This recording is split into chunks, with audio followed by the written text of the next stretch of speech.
ஓம் சாந்தி. நாம் தினமும் ஆதிதேவ் பிரம்மா பாபாவின் சிரேஷ்டமான தெய்வீக வாழ்க்கை வரலாற்றை கேட்டுக்கொண்டே இருக்கின்றோம். இன்று பாபா என்ன சொல்கிறார் என்று கேட்கலாம். தெய்வீக நீதிமன்றம். இது ஒரு விசித்திரமான விசாரணை மன்றம். இது பெரும்பாலும் இரவு உணவு வேலைக்கு பின்னரே நடக்கும்.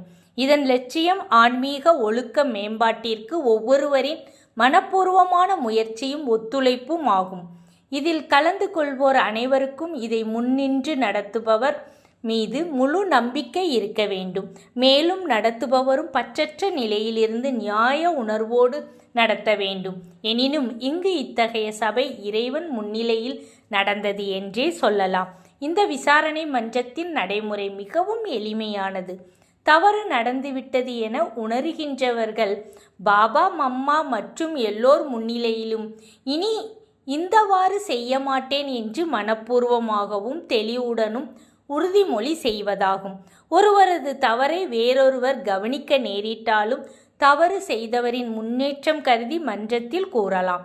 என்றாலும் அங்கு யாரும் தான் குற்றம் சாட்டப்பட்டதாகவோ மனக்கசப்பு அடைவதாகவோ இல்லை.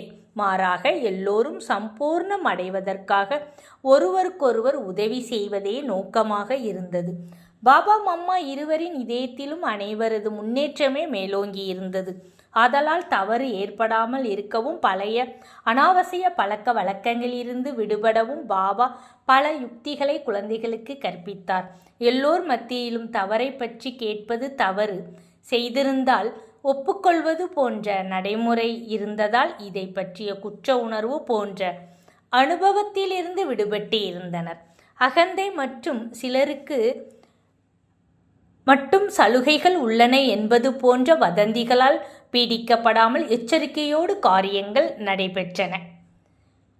அங்கு எந்தவித ரகசியங்களோ சந்தேகங்களோ இருக்கவில்லை. அன்பு நிறைந்த ஒரே குடும்பமாக உருவாக்கப்பட்டு இருந்தது.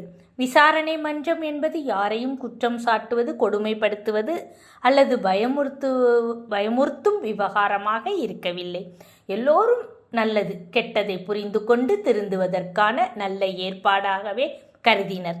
மேலும் செய்த தவறை சுயமாக சொல்லிவிடுவதற்கான இந்த வாய்ப்பு அனுபவிக்க இருந்த பின் விளைவுகளில் இன்றும் காப்பாற்றப்பட்டு விட்டோம் என்ற சுதந்திர உணர்வை அளித்தது. ஆகவே இந்த விசாரணை மன்றத்தின் லட்சியம் இங்கு கூறப்படும் சுய வாக்கு மூலங்களால் மனம் தூய்மையடைந்து சுதந்திரமடைய வேண்டும் என்பதாகும். இத்தகைய அனுபவம் பெற்ற சகோதரிகளின் மனநிலை அன்று எவ்வாறு இருந்தது என்பதை அவர்கள் பாடிய பாட்டின் மூலம் அறிவோமாக. ஒளி பிறந்த உலகமதில் ஒடுங்கிவிட்ட வேலைதனில் ஒளிமிகுந்த உலகம் விட்டு ஓடோடி வந்தனையோ, ஆர்ப்பரிக்கும் கடலெனவே வாழ்வு தத்தளிக்கும் நேரமதில் நீட்டிய உன்கரம் கண்டு பற்றினேன், ஏற்றுக்கொண்டால் நன்றி இறைவா. பிழைத்தேன், நான் பேறு பெற்றேன், வந்ததும் நீ சொல்ல கேட்டோம் உலகை, மீட்க வந்தேன் பாவ பிடியினின்றும் என்று, பொன்னான நேரம் வந்ததென்றே மகிழ்ந்தேன் இன்று. ஒப்படைத்தான் முடியுமோ உன் வருகைதனை, ஒப்பிடத்தான் முடியுமோ உன் வருகைதனை, ஓங்கி நின்ற பாரதம் வீழ்ந்த தே என்று வினவ, ஒன்றுமில்லை அஞ்சேல் இது நாடகம் என்றாய், அதிர்ஷ்டமில்லை என சோர்ந்திட்டேன், இல்லை சௌபாக்கியசாலி நீ என்றே சாதித்தாய், நீ தந்த ஞான அமுதுண்டு பசி தீர்த்தேன், என் சொல்வேன் தேவதையொன்றோ நீ என்றே தீர்ப்பளித்தாய். ஓ இறைவா, நீ மேலானவன், எல்லோருக்கும் மேலானவன், புத்தம்புது உலகை படைக்கின்றாய் எங்களுக்கு. காத்திருந்து காத்திருந்து சிவதந்தையே நீ கடைசியில் வந்தே விட்டாய் எங்கள் பாரதத்தில்.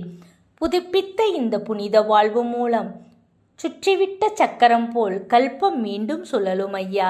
புரிந்து கொண்டேன், நன்றி.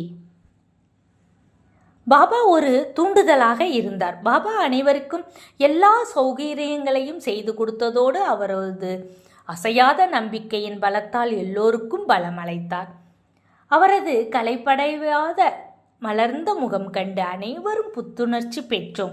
இந்த ஆன்மீக பாதையில் எங்களது பிரயாணம் பல சோதனைக்கு உள்ளான போதும் யாரும் பயப்படவில்லை, நம்பிக்கை இழந்து விடவும் இல்லை.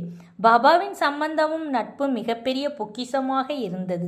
பாபா வயதில் முதியவராக இருந்தாலும் ஓடியாடி உயிரிட்டும் யோகியாகவே திகழ்ந்து வந்தார். பாபா அதிக நேரம் உழைத்தார். பணிவோடு எல்லா விதமான பணிகளையும் மனமுகந்து செய்து வந்தார். ஆகவே சேவையில் அவரது இத்தகைய ஈடுபாடு எங்களுக்கு வழிகாட்டியாக அமைந்தது. எப்படி ஒருவருக்கொருவர் ஒத்தாசை செய்வது என்பதையும் பாபா கற்பித்தார். இவ்வாறு காரியங்கள் செய்கிற போதும் பாபா ஞான கருத்துக்களை புத்தி மூலம் சிந்தனை செய்து வந்தார். இதன் மூலம் அது அறிவு முதிர்ச்சி அடைந்ததோடு நினைவு பயணம் நிரந்தரமாகவும் இயல்பாகவும் அமைந்துவிட்டது. தான் ஆத்மா அபிமானியாக இருப்பதை பாபா அனைவருக்கும் புலப்படுத்தினார். விடாமுயற்சியால் கற்றுக்கொண்ட பாடம். யாராவது தையல் மிஷின் இல்லாமல் கைத்தையல் செய்வதை பார்த்தால் அவர்களுக்கு சிரமம் தெரியாமல் இருக்க அங்கு சென்று அவர்களிடம் ஞான கருத்துக்களை பற்றி கூறி மகிழ்விப்பார். பாபா உடன் இருந்ததால் அனைவருக்குமே உற்சாகம். பாபா எதை சொல்வது என்று தெரியாமல் ஒருபோதும் யோசனையில் இருந்ததே இல்லை. மலை அருவி போல தொடர்ந்து அளவற்ற ஞான பொக்கிஷத்தை அளித்து கொண்டே இருந்தார். ஆன்மீக குழந்தைகளை, உங்கள் கர்மேந்திரியங்கள் வேலை செய்து கொண்டிருக்கையில் உங்கள் புத்தியை சிவபாபாவிடம் வைத்திருந்தால் அழிவற்ற வருமானம் உங்களுக்கு கிடைக்கும். உங்களது கைகள் தைத்து கொண்டிருக்கும் போது சிவபாபாவின் நினைவில் இருந்தால் நீங்கள் சத்யுகத்தில் ராஜ உடை அணியும் பாக்கியத்திற்கு தகுதியாகி விடுவீர்கள் என்பார். பின்னர் பாபா துணி சலவை செய்து கொண்டிருக்கும் இடத்திற்கு செல்வார். நீங்கள் இப்பொழுது உடலெனும் ஆடையை சுத்தம் செய்து கொண்டிருக்கின்றீர்கள். சிவபாபா ஒப்புயர்வற்ற சலவையாளர். அவர் எல்லோருடைய அழுக்கடைந்து விட்ட ஆத்மாக்களை தூய்மையாக சலவை செய்கின்றார். ஆதலால் துணிகளை சலவை செய்யும் போது ஆத்மாவையும் சலவை செய்கிறோம் என்பதை கருத்தில் கொள்ள வேண்டும். இவ்வாறாக எல்லோருமே அதிர்ஷ்டமுள்ள நட்சத்திரம் என்பார். மேலும் அவர்கள் மிக உயர்ந்த சம்பளம் தருகின்ற எஜமானிடம் வேலை செய்கிறோம் என்றும், தான் இதற்கு முன் கற்பனை கூட செய்யாத அளவு இரகசியமாக வருமானம் பெறுகின்றோம் என்பதை உணர வைத்தார். ஆகவே இந்த சரீரத்தை இறைவனது நினைவில் அவரது சேவையில் ஈடுபடுத்தும் பொழுது அனுபவம் செய்கின்ற ஆனந்தமே மிக அலாதியானது. பாபா குழந்தைகளை அழைத்து கொண்டு வெளியே செல்லும் போதும் குழந்தைகள் உடல் பிரயாணத்தோடு ஆத்மீக பிரயாணம் செய்ய வேண்டும் என்பார். உங்கள் புத்தி பரந்தாமத்தில் நிலைத்திருக்கட்டும். விலை மதிக்க முடியாத ரத்தினங்களே, உலகிலேயே நீங்கள்தான் இந்த ஆன்மீக யாத்திரையை பற்றி அறிந்தவர்களாக இருக்கின்றீர்கள் என்பார். இத்தகைய சூழ்நிலைக்கு இடையே இன்னொரு சோதனையை சந்திக்கும் நேரம் வந்தது. என்ன சோதனை? நாளை பார்க்கலாம். அச்சா. ஓம் சாந்தி.